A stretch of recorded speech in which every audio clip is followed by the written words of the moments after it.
Hey guys, it's Dan here from Super Bob Hoskins Bros. Everybody's favourite YouTube channel! Yay! The year of Mario was celebrated in proper fashion by Nintendo in 2020 with a Game & Watch, another Wii U port for the Switch, honestly the coolest LEGO set I've ever seen in my life, and the most interesting take on 2D Mario in over 20 years. And now it's gone. But that wasn't all they gave us, or took away from us. Hey boy, you alright? I can't play. Mario 3D All-Stars was a collection that had been anticipated for years, so when it was finally revealed as part of the celebrations for Mario's 35th anniversary, it was met with all the anticipation you'd expect. Sure, Mario 64 had never really been hard to get a hold of. It's pretty much lived on Nintendo's eShop for as long as there's been a Nintendo eShop. But this was a perfect excuse to revisit Mario Galaxy with presumably improved controls, and also the first chance a lot of people would get to experience Mario Sunshine, given the commercial failure of the GameCube. Expectations were high, so when the game released and turned out to be exactly what it said it was going to be, people were furious. But could it really have been that bad? Had this long-awaited collection from Nintendo's flagship IP really been as botched as people claimed? And how well would these games even hold up after so many years? Well, here it is. So let's find out. Before we get to the games though, let's take a look at the content they've added just for this release.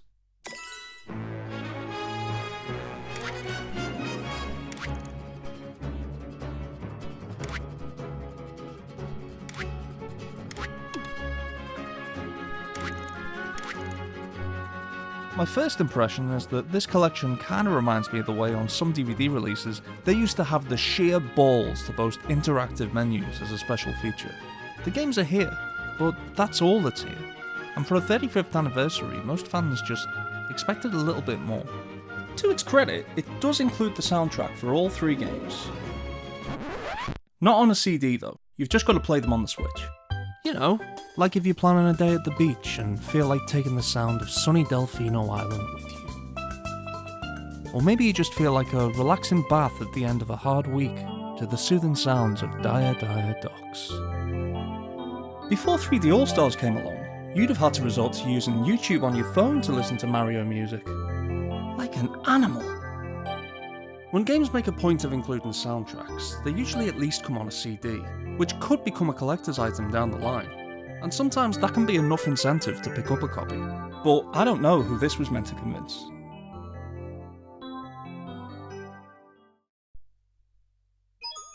It's me, Mario! Mario 64. What is there even left to say about this game? It was groundbreaking. It opened up a myriad of possibilities for game design. It didn't just show the world how a 3D Mario could work, but how all 3D games could work. And it's a fucking piece of shit.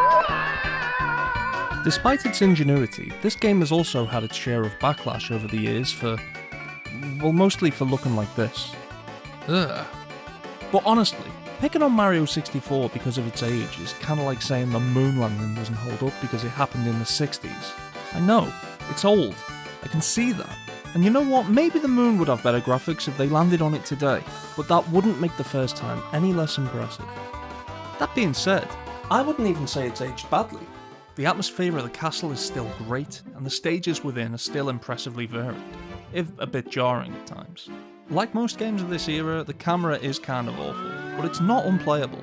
And you know what, the only other Like 2s you see in the game are actively trying to kill Mario, so why shouldn't the one with the camera be doing the same thing? I've got to say, this was an interesting game to go back to. I haven't played it in years, and I don't think I fully appreciated how much of it stayed with me all that time. Like this boss in the pyramid that's just a giant pair of hands with eyes.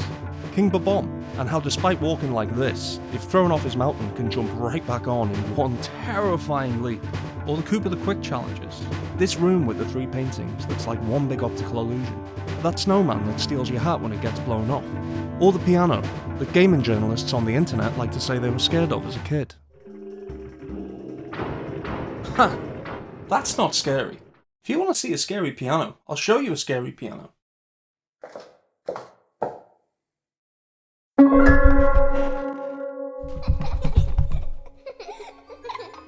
I can't quite explain why, but I loved this staircase as a kid too.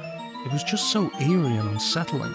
I remember I used to run up here before I collected enough stars, trying to get to a top that never came, absorbed in the sinister music and the mystery of how these stairs just never stopped reaching out in front of me. Forever. Oh well, that's that ruined then. Mario 64 DS. One of the more questionable opinions I've seen expressed online about 3D All-Stars is that this is the version that should have been included in the collection. To be honest, I can remember really wanting this version when I first got my DS as a kid, and it was always out of stock, and that's how you can tell something's really good. So this is the definitive version, is it? This is the best Mario 64. I guess the character models look technically better, but what's weird to me is they don't look like the original character designs from the game, meaning everyone, even Mario, looks strangely out of place in these environments. Maybe I'm alone on this one, but I hate the way this version looks so much. Just take Bob-omb Battlefield, the first level. On N64 it's this bright, colourful world with crisp green fields, clear blue skies, yellow flowers, white slopes, and this reddish-brown mountain at the centre. All the colours are distinct, but they don't clash. In fact, they complement each other perfectly, and the whole thing just looks good. Meanwhile, over on the DS... What, did it fucking rain yesterday? Oh, why does it look like that? Everything is so toned down, muddy and dull. Ugh. This version of the game just feels fundamentally off, and that's before I've even had a chance to talk about the gameplay. Limiting power-ups to each character might have seemed like a nice idea on paper, but in practice what you end up with is Donkey Kong 64. Except, at least Donkey Kong was actually designed around the idea that the player would need to use multiple characters from the beginning. Not a single level in this game was designed to be played with interchanging characters, and you can tell, because otherwise there wouldn't be transformation hats everywhere. What is the point in pretending that certain tasks can only be accomplished by certain characters if you're just going to cheat your way out of it anyway? Of course, this is actually because the original levels weren't built to support 4 characters. They've just been added in for a bit of fun, and maybe I'm just nitpicking. Except that there also happen to be extra levels in this version of the game, which any reasonable person would think would be the game's opportunity to show off the character switching mechanic in some interesting ways. But then you play them, and it feels just as awkward and unnecessary in those stages too. All of which, by the way, happen to be instantly forgettable. Maybe they could have designed some courses with obstacles suited to each character's ability, instead of the occasional arbitrary block that only Wario is allowed to punch, or areas that only certain characters can get to. And even then, only because they've been given power-ups that used to be Mario's, in a cheap effort to make the game appear more substantial. In the original game, there's a mission where the developers encourage you to figure out that you can use 2 power-ups simultaneously in order to reach the star with greater ease. It turns out there's not very much use for this, but I always found it quite creative. It engages the player's brain and gets them thinking about what else might be possible. Well, that's gone now. Instead, Mario can... float. That's the real problem with Mario 64 DS. It doesn't just add stuff to the original, it replaces things too. And for my money, I'd rather keep the things we lose than gain what this has to offer. On the surface, Mario 64 DS looks like more, but it's lacking in substance. It's a shallow, stylistically confused butchering of the original game. And worst of all, there's not even anything on the roof at the end! These minigames are okay though. The opening screen gives some idea of what's in store, featuring a fully rendered Mario head that players can manipulate in real time. Ooh, hours of fun there, I'll bet. At times, the limitations of the hardware definitely made this game more of a challenge than it needed to be. 100 coin stars, for example, are a source of great frustration, and it's almost entirely down to shitty draw distance. Of course, Nintendo could have fixed this for the Switch port, but they didn't. As much as I've praised the design and lasting impact of the game so far, there are some stages towards the end of Mario 64 that are just unpleasant, and not because of the way they look, but because of their design. Topsy-Turvy Clock is a close second place, but I think the stage that really encompasses what I mean by this best is Rainbow Ride.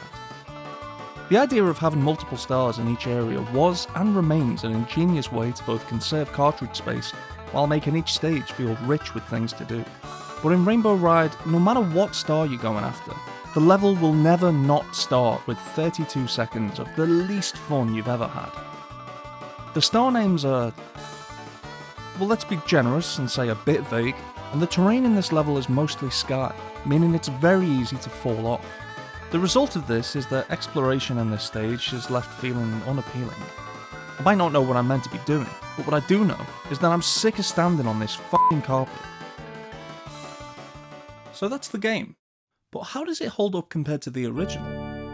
The truth is, the way Mario 64 looks on the Switch is probably the best it was ever going to look on this collection.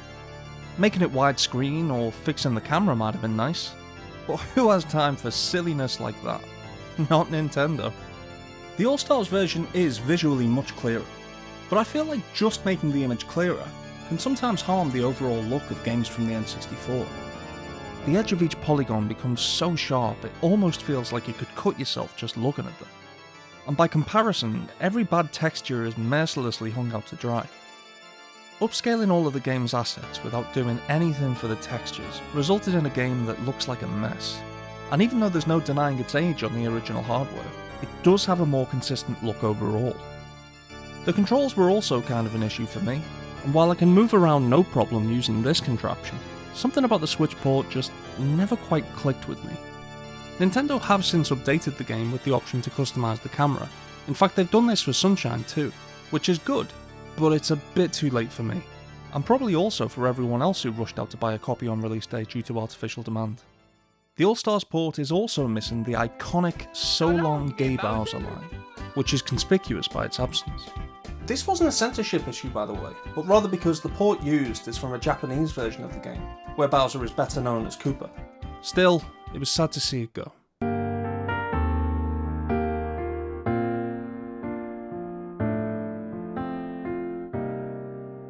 And lastly, the secret Yoshi stars that let you play the game again as Luigi have also been removed.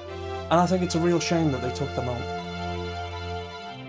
Ultimately, I had a lot of fun going back to Mario 64, and there's still a lot to love, but this port could have been significantly improved with just a little bit more effort. And for that reason, I'm going to give it an Iggy out of Spike. Good job. Hey guys, thanks for watching. There are another 2 games in this collection still to talk about, I haven't forgotten, but we'll come back to them another day because this video, well frankly it's gone on long enough. Congratulations for making it all the way to the end. Make sure to subscribe if you haven't already, and feel free to leave a comment down below telling me what you thought of 3D All-Stars or how your day was. Anything at all really. Here, I'll get the ball rolling. I do reply to most of them, and alright, I think that's it. Have a great day, and I'll hopefully see you next time. Bye-bye.